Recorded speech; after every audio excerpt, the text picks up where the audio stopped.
tratar é geograficamente o espaço e a sua diversidade cultural.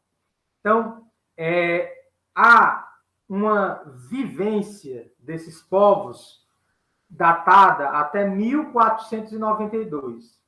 Porque em 1492, especificamente no dia 12 de outubro de 1492, o genovês Cristóvão Colombo chega à América Central e é marcado como o primeiro europeu a desembarcar de um navio na América. E, obviamente, que essa chegada dos povos europeus irá modificar substancialmente a nossa sociedade. Então, para vocês terem ideia, estima-se que a América era habitada por cerca de 57 milhões e 300 mil pessoas. Há uma estimativa, pode ser um pouco mais, um pouco menos, mas há uma estimativa que havia um número substancial de povos que aqui viviam antes mesmo da chegada dos europeus, antes mesmo da chegada de Cristóvão Colombo. É por isso que, às vezes, você pode encontrar nas suas pesquisas, na internet ou em outros livros, a expressão povos pré-colombianos, que faz referência aos povos que aqui já viviam antes da chegada de Cristóvão Colombo. Nessa primeira parte, eu gostaria de trabalhar com vocês acerca de 3 grandes povos que aqui habitavam: os astecas, os maias e os incas, certo? E aí, a partir deles, eu gostaria que a gente pudesse entender um pouco mais sobre os nossos povos ancestrais. E, na segunda parte da aula, a gente vai falar também dos povos indígenas que aqui estiveram no Brasil, também antes da chegada dos portugueses. Então, esse povo asteca, né, geograficamente, ele está localizado onde hoje fica o México, certo? Por isso também que eles são conhecidos como mexicas. Eles vão construir a sua cidade, que vai se tornar um grande império, a partir de um lago. E esse lago, chamado Texcoco, ele vai estar localizado na cidade que será fundada, chamada Tenochtitlán. Professor, que nome difícil. Não se preocupem, eu vou repetir. Tenochtitlán, certo? Não precisa decorar o nome da cidade, mas é importante que esses nomes também façam parte da compreensão de vocês em relação a esse todo que nós estamos tratando com vocês na aula de hoje. Então, a civilização asteca, ela vai ser fundada a partir desse grande lago. E perceba, a partir desse desenho, quão magnífico eles conseguem construir uma engenharia de uma cidade que estava surgindo a partir e com o lago. Ou seja, diferentemente das sociedades que vimos no semestre passado, como o Egito, que tinha o rio Nilo, a margem, a Mesopotâmia, que tinha o rio Tigre e Eufrates à margem, a sociedade asteca, diferentemente, ela vai constituir-se a partir e com o lago, parte desse processo. Ou seja, a necessidade da própria natureza será fundamental para o surgimento dessa civilização, dessa sociedade. E havia, aqui vocês podem perceber aqui, um desenho aéreo de como fora pensado a cidade de Tenochtitlán junto ao lago Texcoco. Ou seja, tudo que você consegue entender como civilização necessariamente estava vinculado a esse lago. E também, próximo a ele, você tinha também outras estruturas aquíferas, ou seja, a dependência da água era necessária e fundamental para essa sociedade. E aí você me pergunta, mas professor, mas por que exatamente essa localização? Existia uma lenda, uma tradição, a ancestralidade asteca falava que a cidade deveria ser fundada quando esses primeiros povoadores conseguissem identificar uma serpente e uma águia lutando em cima de um cacto. E se ali ela localizasse esse símbolo, né, essa imagem, ali eles poderiam fundar essa cidade. E assim aconteceu. E isso é tão importante para a sociedade mexicana que o brasão que fica no centro da bandeira do México, como vocês podem perceber aí na imagem, traz exatamente essa lenda, né, da serpente, da ave e também do cacto, que estarão em disputa pela sobrevivência, certo? E que, basicamente, é isso que esses povos tentam sempre valorizar, tentar sobreviver em meio a essa escassez, em meio à falta de alimentos, à falta de água e, às vezes, até à falta de unidade, porventura, eles pudessem ter. Então, o Império Azteca, que estava localizado na cidade de Tenochtitlán, eles vão formar um grandioso império. Aproximadamente 500 cidades vão ser fundadas ao redor de Tenochtitlán. Para vocês terem uma ideia, Tenochtitlán não existe mais, mas existe uma outra grande cidade que fora fundada no mesmo território onde, nos seus antepassados, surgiu Tenochtitlán, e essa cidade chama Cidade do México, que hoje é a capital do México. Então, esse Império Azteca, ele não tinha uma unidade política. Ele era formado por povos diferentes de grau de subordinação.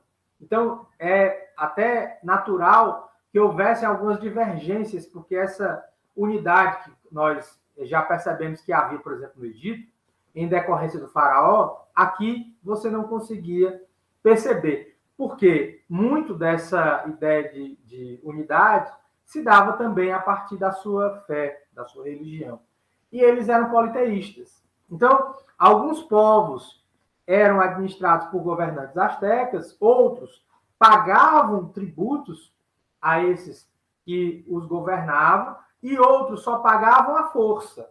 Ou seja, enquanto uns pagavam de forma espontânea, outros eram obrigados a participar da manutenção desse projeto e dessa ideia de civilização que se dava naquele período, certo? Então, essa famosa cidade de Tenochtitlán, ela no início do século XVI, era uma cidade com cerca de 200 mil habitantes. 200 mil habitantes. 200 mil habitantes é muita gente, certo? Se você entender que a gente está falando ainda do início do século XVI, você consegue dimensionar a quantidade de pessoas que habitavam naquele contexto. Essas cidades, elas necessariamente eram cortadas por dezenas de canais, que fique claro que não existia uma dependência de um único rio, como assim acontecera no Egito e na Mesopotâmia, mas esses canais que posteriormente foram construídos como aquedutos e que facilitou também na questão da agricultura, vão ser fundamentais para que nós possamos entender o contexto dessas civilizações pré-colombianas que estamos estudando hoje. Então, circulam barcos carregados de mercadoria nesses canais. Nesses aquedutos, você vai ver o transporte, eram como canaletas que transportavam água a regiões mais distantes e que traziam a água doce das montanhas, né? Percebendo também que muitas vezes algumas dessas águas dos lagos eram salobras, ou seja, eram mais difíceis de cultivar. Essas águas que vinham das montanhas, elas eram mais acessíveis ao plantio.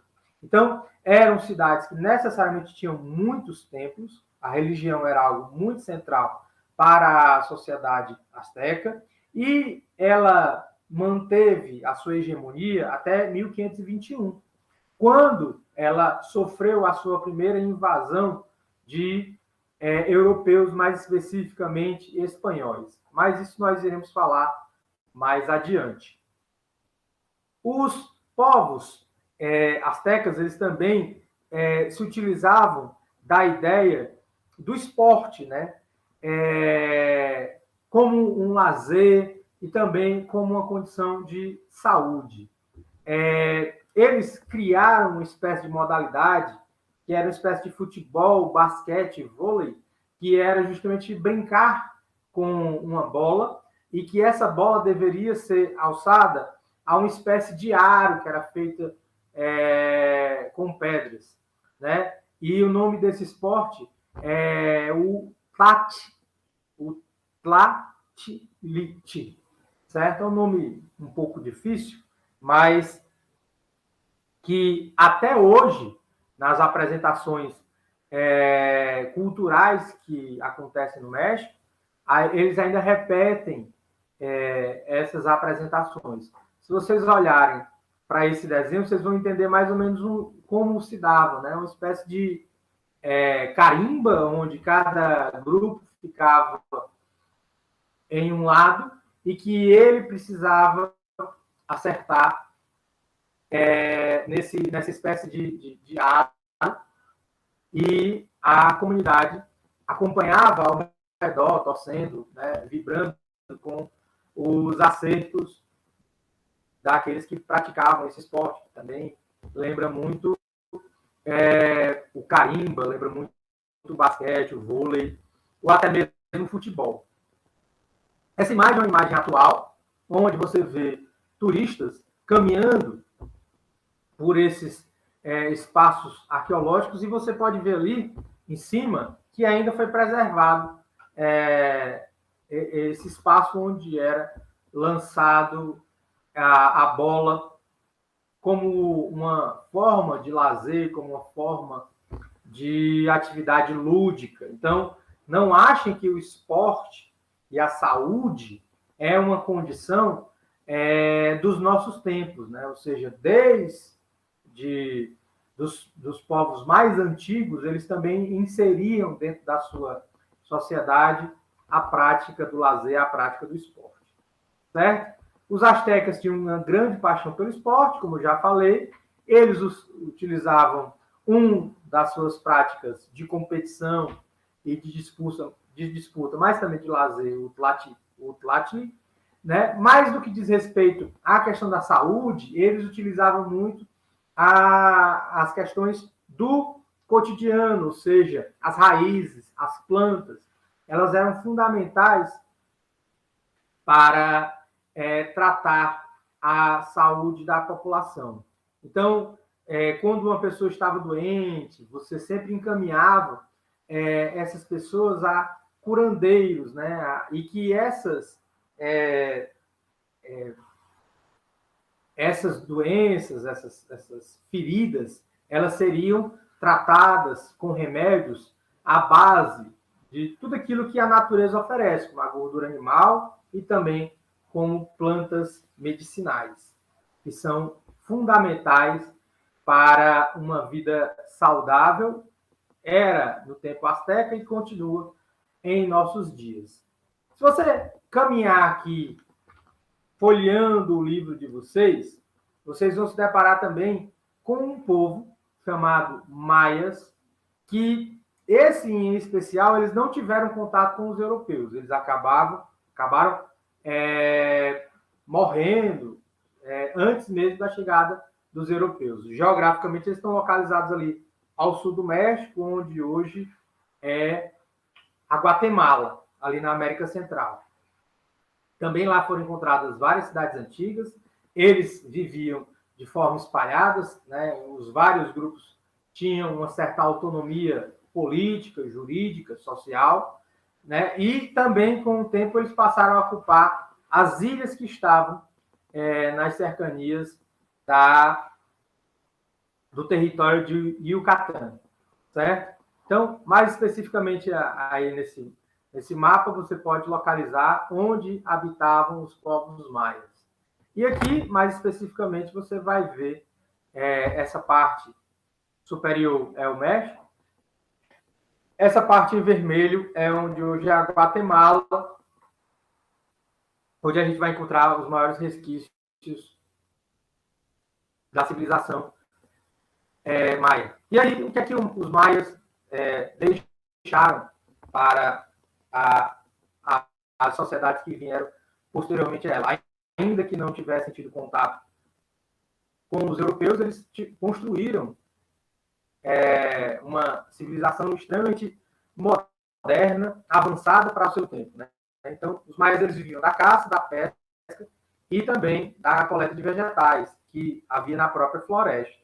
Depois eles vão começar a domesticar as plantas. Como assim, professor? Como é que domestica planta? Você, ao invés de ter que ir até a floresta pegar o seu alimento, você traz as sementes e cultiva dentro da comunidade na qual você vive. E você passa a cultivar o milho, a pimenta, o feijão, e aí evita que você tenha que toda vez ir para a floresta, para regiões mais distantes, para usufruir desse plantio. Então, era também importante termos esses espaços, né? A agricultura tinha grande importância na vida dos maias e o milho era a base da alimentação, praticamente de todas as civilizações que viviam tanto na sociedade asteca como também na sociedade maia.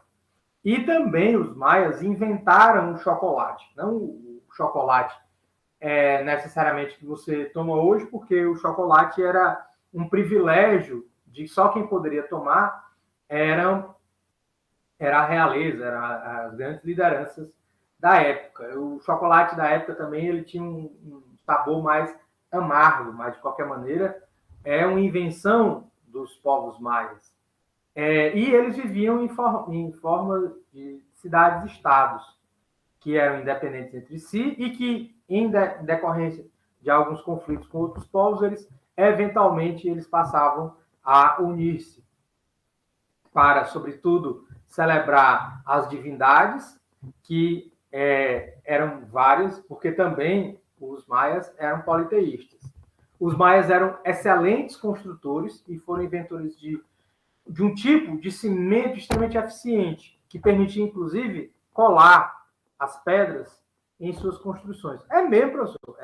E eu queria mostrar para vocês aqui ainda alguns resquícios dessa arquitetura maia. Então, você pode perceber aqui esse templo, né, uma espécie de pirâmide que lembra um pouco a pirâmide do Egito, mas era uma pirâmide que tinha um caráter de celebrar a fé, celebrar as divindades, né? Aqui era um espaço onde a população assistia esses cerimoniais, como também aqui nesse gramado, né?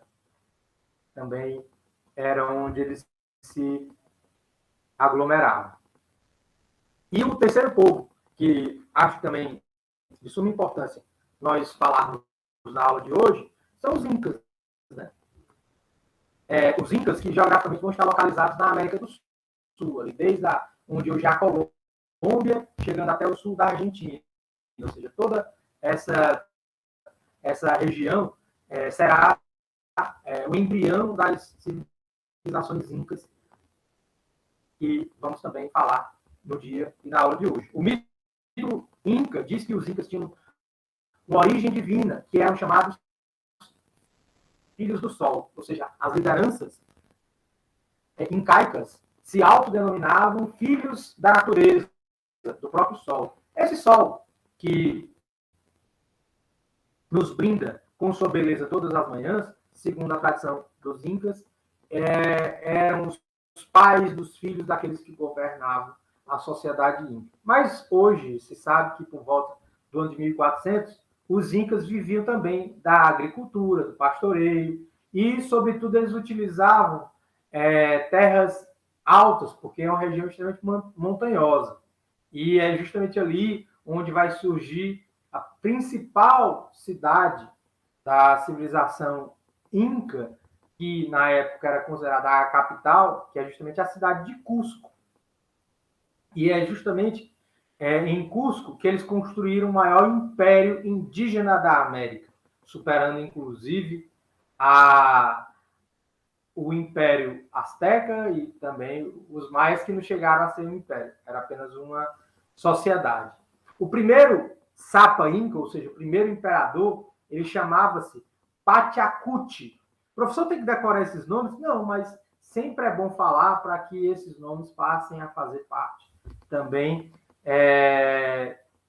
do espaço de estudo de vocês. Quando vocês forem para o livro e se depararem com esses nomes, vocês não vão ter maior dificuldade, certo? Aqui também o Pachacuti, perceba que atrás dele tem o símbolo do sol, né? Aqui embaixo você vê as casas das pessoas que viviam na civilização inca e sempre próximo às montanhas, que era o espaço onde eles também cultivavam os seus alimentos, né?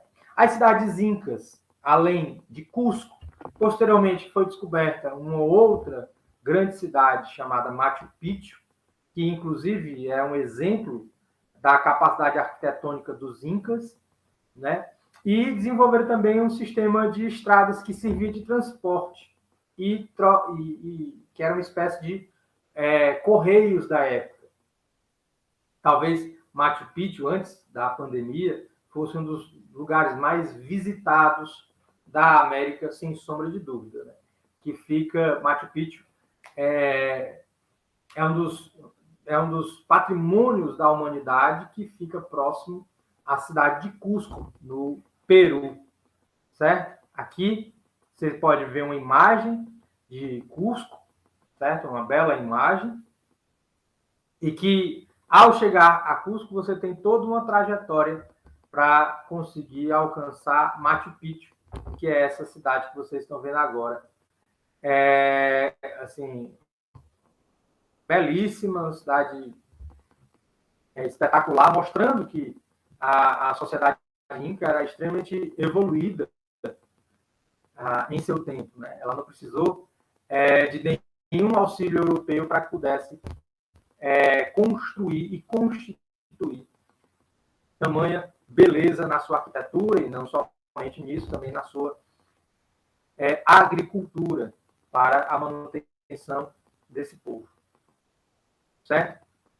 Os povos incas, eles se utilizavam de vários mecanismos para preservar a sua memória.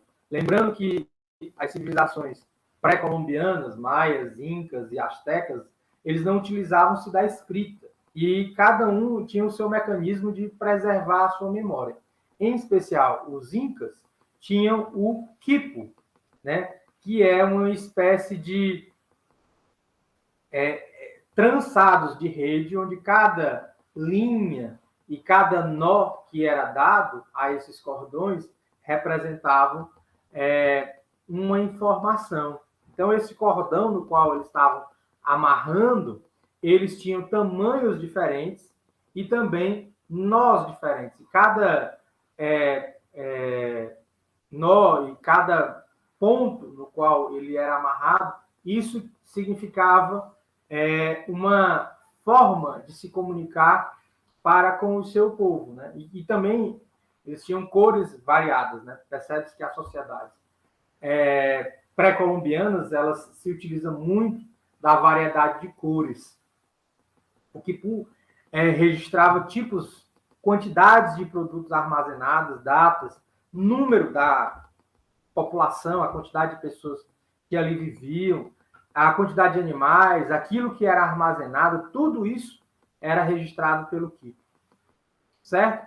E, para finalizar, pessoal, esse capítulo 7, eu gostaria também de falar um pouco da nossa trajetória, né, da nossa história como civilização, como povos originários, especificamente no Brasil, falar dos povos indígenas. São vários, né? A presença indígena, que com a chegada dos portugueses em 1500, elas eram enumeradas a cerca de 3 a 5 milhões de povos originários que aqui habitavam no Brasil. Segundo dados do IBGE, hoje são apenas 817 mil indígenas. Ou seja, a quantidade de povos indígenas que aqui habitam é infinitamente inferior aos que habitavam com a chegada dos portugueses. E, obviamente, que isso há, em grande medida, responsabilidade desse processo de colonização, que foram feitos pelos europeus. Mas, entendendo que os povos indígenas são diversos, eles também têm suas particularidades culturais, como língua, crença e também a sua própria forma de trabalhar, de pensar e de relacionar-se com a própria natureza. Então, a cultura indígena está muito ligada também à nossa cultura atual. Qual é a casa de vocês que não tem um armador de rede? Certo? Qual é a casa de vocês que não tem rede? Que vocês nunca comeram tapioca, peixe? Ou seja, o hábito de tomar banho. Tudo isso são práticas que ainda permanecem desde dos nossos ancestrais, da nossa ancestralidade indígena. E até mesmo a nossa linguagem, que a nossa linguagem, originalmente, ela vem do Tupi. Muitas cidades, por exemplo, elas carregam ainda esses elementos, como, por exemplo, a cidade de Aracaju, capital de Sergipe, Curitiba, capital do Paraná. Todas elas têm origem indígena, mais especificamente, da língua tupi. E, se eles são diferentes, o que é que eu posso entender também nas suas semelhanças? Né? Por exemplo, aquilo que aponta essas diferenças são os desenhos que são feitos em seus rostos, o corte de cabelo, os adereços que esses povos indígenas carregam, e até mesmo na própria língua. Né? Há um tronco linguístico que ainda permanece majoritário, que é o tupi, e o tronco linguístico chamado macro-G. Há, em grande medida, o tupi foram povos que permaneceram nas regiões litorâneas, e o macro-G, tribos que permaneceram dentro do continente, ou seja, mais afastado do litoral. E aí passam a ter uma outra vivência, uma outra prática do seu cotidiano. Né? E aí, essas semelhanças, a terra para o indígena é de quem trabalha nela, ou seja, a ideia da posse, ela necessariamente obriga a pessoa a trabalhar para se sustentar e também cuidar dessa mesma terra. E também a divisão do trabalho, ela é feita por sexo e também pela idade, ou seja, sendo você mulher, dependendo da sua idade, homem ou mulher, você vai ter algumas atividades específicas dentro do espaço coletivo dessas tribos. Por exemplo, cabe aos homens a ideia da caça, certo? Ou seja, a caça ela era algo fundamental para a subsistência dos povos indígenas, e era atribuído aos homens que assim eles o fizessem, como também a defesa contra povos estranhos a essa comunidade indígena também era uma atribuição dos indígenas homens. A pesca também era uma outra prática muito comum que era atribuída aos homens da tribo. Como a questão dos usos e hábitos que eram desenvolvidos no lar, como o trançar da construção de redes, o trançar dos objetos